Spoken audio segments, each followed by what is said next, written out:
Major funding for KPBS Evening Edition has been made possible in part by Bill Howe Family of Companies, providing San Diego with plumbing, heating, and air restoration, flood and remodeling services for over 40 years. Call 1-800-BILL-HOWE or visit billhowe.com. And by the Conrad Trebas Foundation, Darlene Marcos Shiley, and by the following.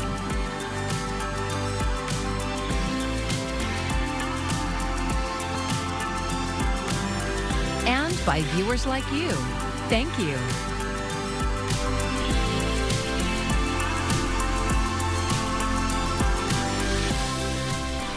Investigators believe a fire in the college area started near a homeless encampment. Thanks for joining us. I'm Maya C. Today, as crews continued to cut brush and spray water on the burned hillside, a mayoral candidate sounded off about what he thinks is to blame for the fire. KPBS reporter Katie Anastas has more from firefighters and from neighbors. San Diego Fire Rescue estimates about 40 acres burned on Thursday. An investigation into the exact cause of the fire is still ongoing. They were able to determine that the fire did start either in or very close to a homeless encampment in the canyon off of Fairmont and Montezuma. The city's Get It Done website shows 7 complaints about encampments in the area during the last month.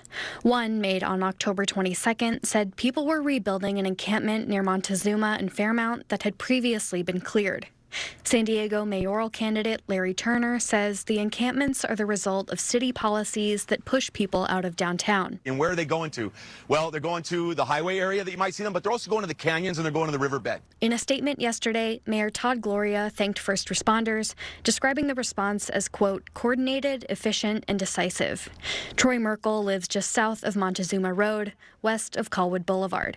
He says residents have long known the canyon could be a fire hazard. Once we could see the flames, feel it, you could definitely feel the heat, the crackling, then you knew it was getting too close. I've lived here over 20 years, and yes, this canyon behind us has been a hot topic as far as just, brush and dryness and stuff like that. So you just never know if it's going to happen to you, and it did. And luckily, everybody was.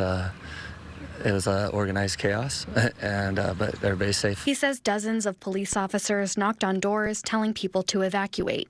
He says police and firefighters did a great job keeping them safe. I can't thank them enough for what they did. They did an amazing job, and that's what everybody in this community is saying right now. Fire officials say 6 homes on the edge of the canyon sustained some damage. No injuries were reported.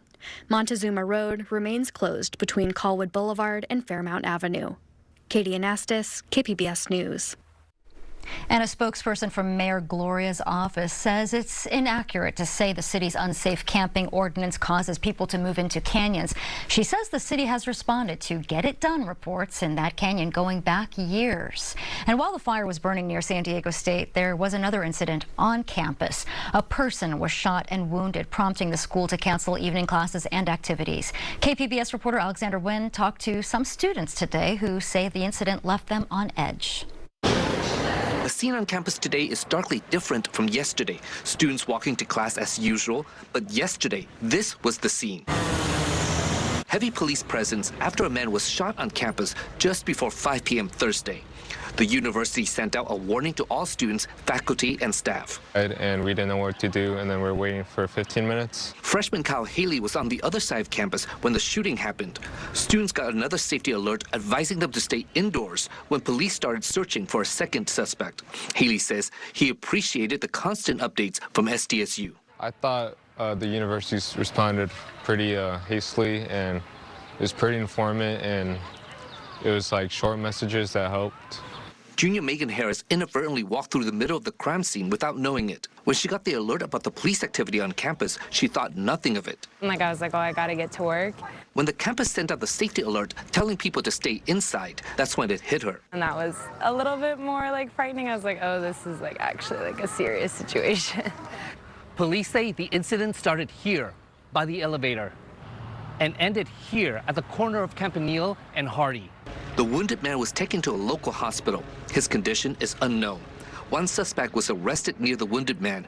A second person, believed to be the shooter, was arrested a short time later. A gun was also recovered. Police are still searching for a third suspect. The university says none of the people involved are connected to the school, and it is offering supportive services for those affected by the shooting and by Thursday's fire. I am feeling a little bit uneasy just because it's like not a really good first impression. But I think that made me feel definitely less safe. Harris has this message for would-be criminals. Please, if you're coming to do violent acts, don't come here. Like, we're just trying to get an education. Alexander Nguyen, KPBS News. Well, tonight we're dropping down to a low of 56, partly cloudy skies. We do have some changes on the way. I'll break those down coming up.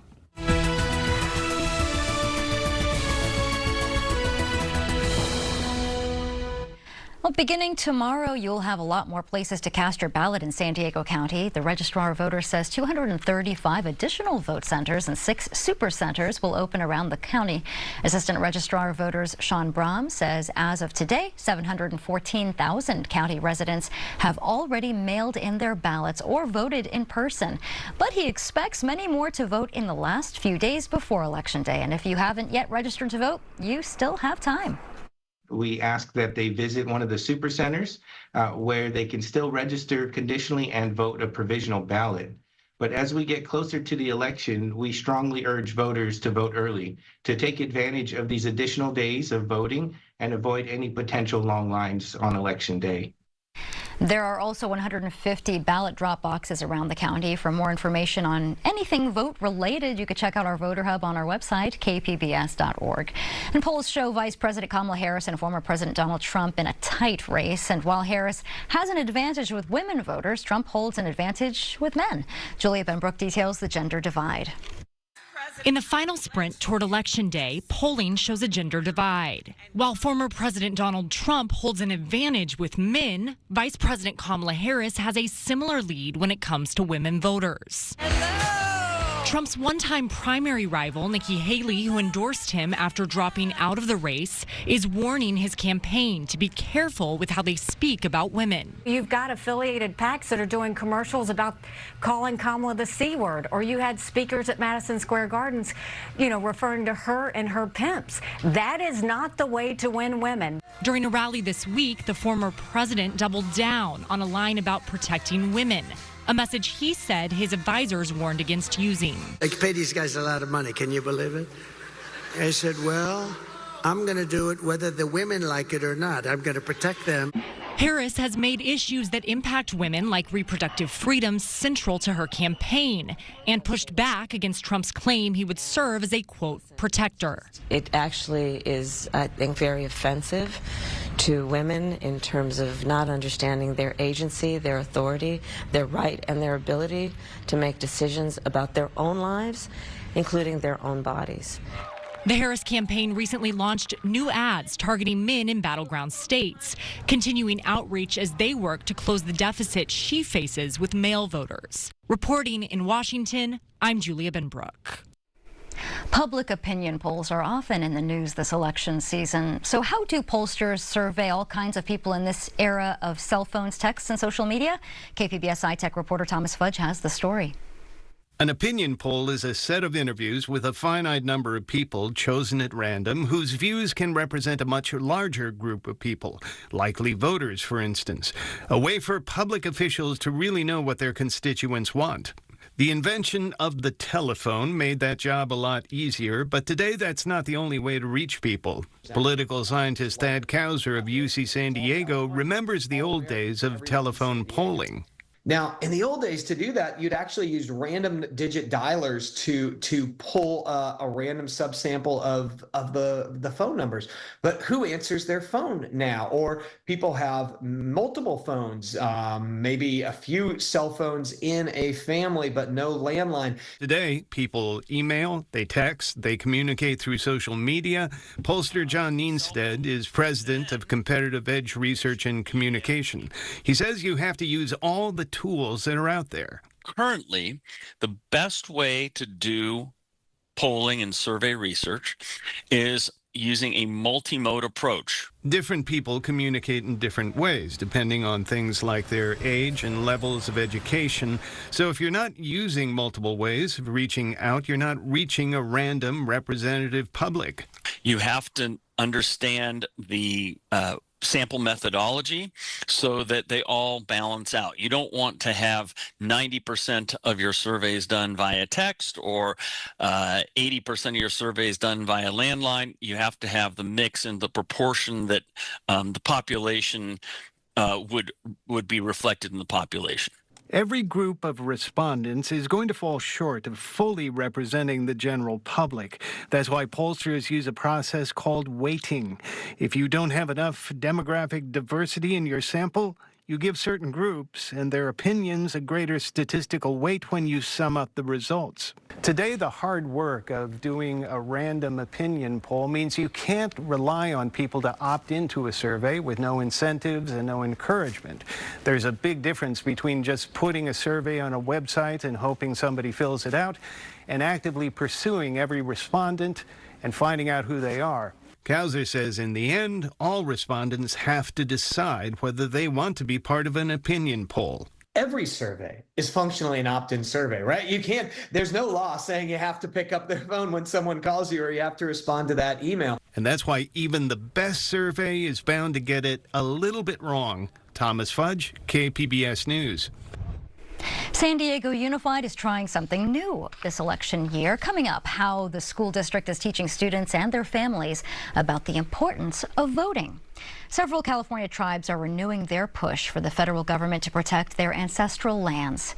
KPBS Imperial Valley reporter Corey Suzuki says they're urging the Biden administration to create 3 new national monuments across the state before the end of the year.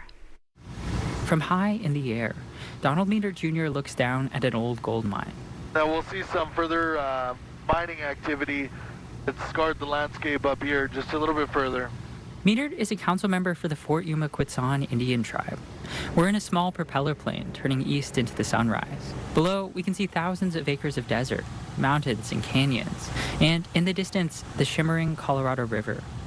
For Meador, this region along the California-Arizona border is home. The ancestral land of the Quetzan tribe since long before European colonizers arrived. Now, this land is under threat again. For decades, mining companies have been trying to extract gold and other minerals from the mountains. As we pass overhead, Meador points out areas where they've carved deep into the earth. And you can see for yourself the difference in the landscape and the devastation that it caused and the lack of reclamation. It's just left a scar on the landscape here. That devastation is why the Quetzan tribe is seeking federal protection for almost 400,000 acres of this land. The tribe is asking President Biden to create a new national monument here, which would block future extraction and could give the tribe some say over how the land is managed. An open mine pit, to us, is an open wound. Jordan Joaquin is the president of the Quetzan tribe. He says the land here is sacred. A lot of people see it out there as just rocks and desert, but we truly believe that's our DNA out there. Our ancestors walked and built those trails out there, you know. I always tell a story about picking up a rock. Is that the rock one of my ancestors picked up years ago? And so that is very significant to us. The Quetzan Monument is one of 3 native-led proposals for new national monuments in California right now. There's also the Chuckwalla Monument at the north end of the Imperial Valley, and then the Satitla Monument in the Northern California highlands. Senate Joint Resolution 16 by Senator Padilla relative to the Chuckwalla National Monument and the Joshua Tree National Monument. These monument proposals have been gaining a lot of steam. The state legislature is backing all 3 of them. And earlier this week, tribal leaders and state officials from California addressed the Global UN Biodiversity Conference in Colombia. One of the most important priorities we're driving forward is supporting tribal leadership. Wade Crowfoot, California Secretary of Natural Resources, speaking at the conference. We in our state government disconnected ourselves from that leadership and wisdom for well over a century. And that's why I'm so proud that on behalf of Governor Newsom, we are supporting these tribally led proposals to establish national monuments in our state. State and federal authorities have already taken some big steps this year to return more control of land to indigenous people in California. In June, Governor Gavin Newsom gave more than 2,000 acres back to the Shasta Indian Nation in Northern California. And just a couple weeks ago, the Biden administration announced plans to create a new marine sanctuary off the Central Coast that would be co-managed by the Northern Chumash tribe. Supporters say the Quetzal Monument proposal would add to that, protecting the tribe's religious freedoms and giving them and the federal government the opportunity to work together to manage the region, as the tribe has done for generations. For President Joaquin, the Quetzal tribe's priority is still to block future mining. But he says it's also about preserving history, both past and present. I think that's the most important thing, is to tell our children, you know, there was one time mining companies would come and disturb the land. That is no longer the case. And I think that would be a big victory, not only for our tribe, but for Indian country. If the land does become California's next national monument, he says those mines will become part of history too. On the Quetzal Reservation, Corey Suzuki, KPBS News. On Día de Muertos, we remember loved ones who have passed by building ofrendas in their memory. KPBS video journalist Matthew Bowler shows us a Tijuana altar dedicated to journalists who lost their lives. The traditional ofrenda, or altar, is decorated with broken cell phones, cameras, a laptop with bullet holes, and an old typewriter. It's located in Tijuana at the Centro Estatal de las Artes Tijuana, or CERT, which typically hosts art classes and performances. Since 2016, Tijuana's journalism community has come together to honor their fallen colleagues in observance of UNESCO's International Day to End Impunity for Crimes Against Journalists. We just want to tell the rest of the society that we also have to take into consideration the fact that when you kill a reporter, you are sending a message of fear, and it's more risky for other reporters to cover certain issues. That's Vicente Calderon from TijuanaPress.com. He has been a working journalist in Tijuana since 1985. Mexico ranks 8th on the Committee to Protect Journalists' Global Impunity Index. Calderon notes that if you remove the nations impacted by war from that list, Mexico rises significantly in the rankings. So it's not exactly that the situation in Mexico is improving, it's that things are getting worse in other areas of the world. In January 2022, two Tijuana journalists, Margarito Martinez and Lourdes Maldonado, were killed outside their homes just days apart. This year, 8 journalists have been murdered in Mexico, a decline from previous years, but 2 were shot and killed less than 24 hours apart. Patricia Ramirez, known as Patty Bunbury, an entertainment reporter, was shot in Colima, the capital of the Mexican state of the same name. Mauricio Cruz was shot moments after a Facebook Live interview with the mayor of Uripan in the state of Michoacán. Calderon says Tijuana's journalists, like their counterparts across Mexico, hope that President Claudia Sheinbaum will take action to end impunity against reporters. I think fate is a good word because we don't have concrete evidence or material evidence that something will change. We have hope, but we don't have a great expectation about that what she wants to do to end impunity on crimes against journalists in Mexico. Matthew Bowler, KPBS News. There will be music, storytelling, dance, art, and crafts as Dia de los Muertos celebrations take over the Tijuana Cultural Center all weekend. It started today with presentations of the play Frida and Diego in the Land of Skulls. It will also feature children's workshops for crafts and face painting. There will also be a variety of Mexican food and desserts. And we want to remind you about KPBS's digital community altar. We asked our audience to share a memory of someone they wish to remember. You can explore the altar at kpbs.org/Day of the Dead. And don't forget to turn your clocks back on an hour this weekend. Daylight saving time ends on Sunday. While some may feel that they gain an extra hour of sleep, well, experts say many times we actually lose sleep during time changes. Dr. Chafin Watkins Hart says it can be especially hard on older adults and children. They're not going to sleep in the morning, and then they'll be more sleep deprived and more tired the following night. We see higher rates of workplace safety accidents per se in the fall when people become sleep deprived because they've stayed up later but woke up at the same time. We also see a lot of mood changes and higher rates of depression.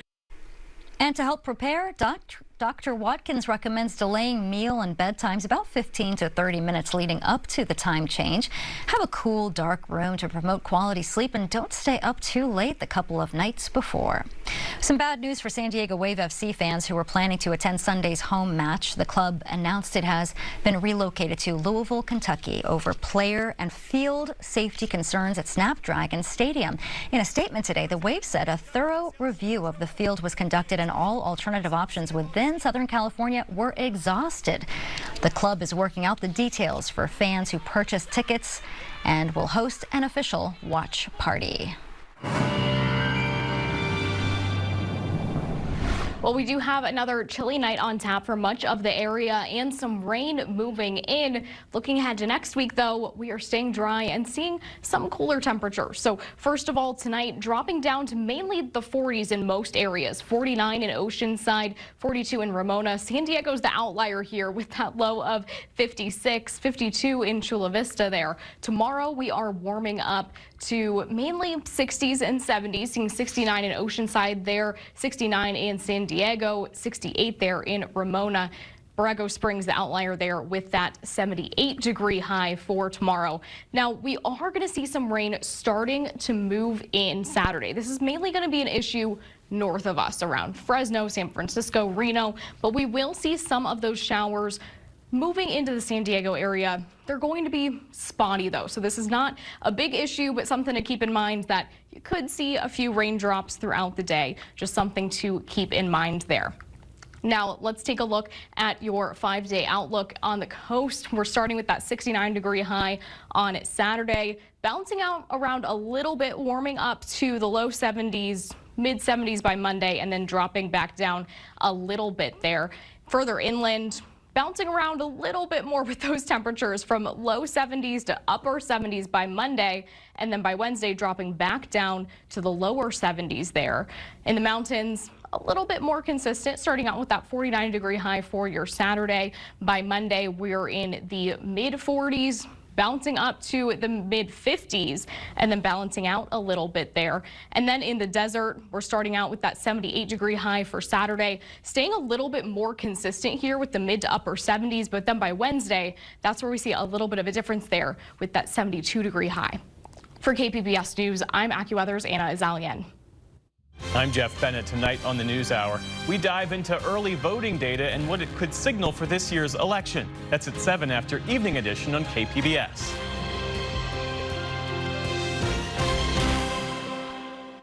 San Diego Unified School District is trying something new this election year to engage both students and families. KPBS Gloria Penner fellow Elaine Alfaro tells us more about the SD Unified for Democracy initiative.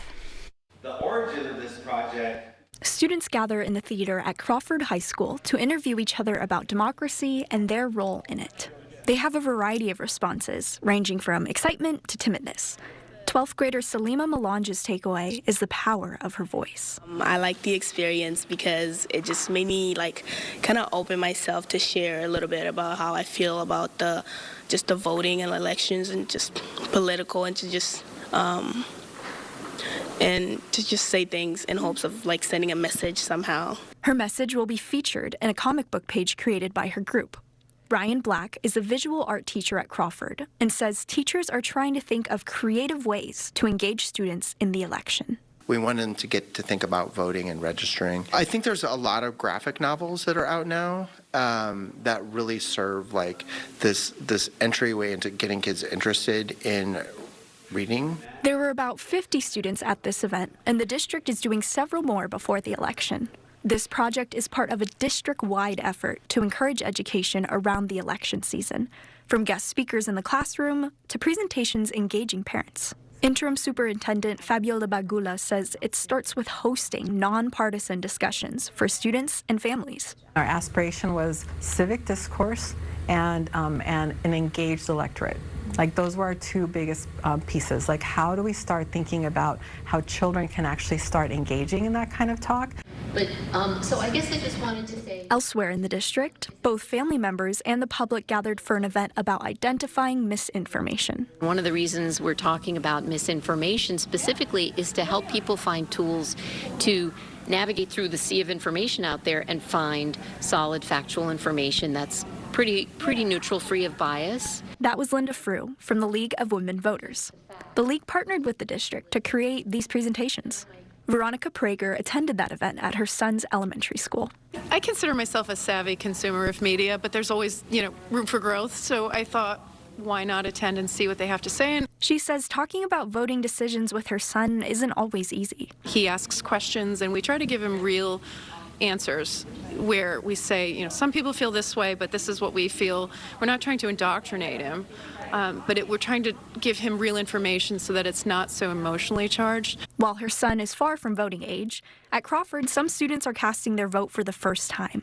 Zachary Fleuret, an 11th grader, won't be voting age this year, but he's hopeful for continued discussions about the election. I like to see more students having more student-to-student peer discussions, but not in just friend-to-friend, on a friend-to-friend basis, on a bigger scale where we have all the students listen to some students talk about their feelings politically or whatever. And 12th grader Salima Melange, like many soon-to-be voters, isn't sure what will happen after the election. I think we're still kind of in the midst of just trying to figure out what to actually do for the future. Until her first time casting her vote, she's grateful for a chance to have her voice heard. Elaine Alfaro, KPBS News. And if you'd like to catch up on the top issues and races in Tuesday's election, tune into KPBS News This Week, and that airs tonight at 8:30, or you can stream anytime on YouTube and join us on election night for special coverage. That's Tuesday at 10 p.m. And tonight, we want to leave you with this. The San Diego Zoo Safari Park Sumatran tiger cub. The cub, born August 23rd, emerged from his den for the first time today. Oh my goodness. Only 400 to 600 Sumatran tigers remain in native habitats, making them critically endangered.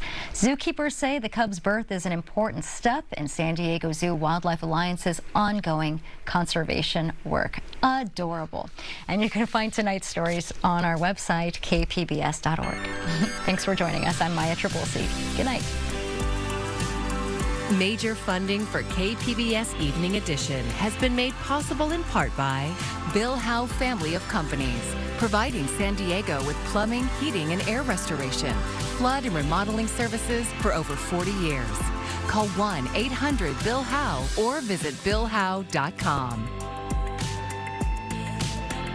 And by the Conrad Prebys Foundation, Darlene Marcos Shiley, and by the following: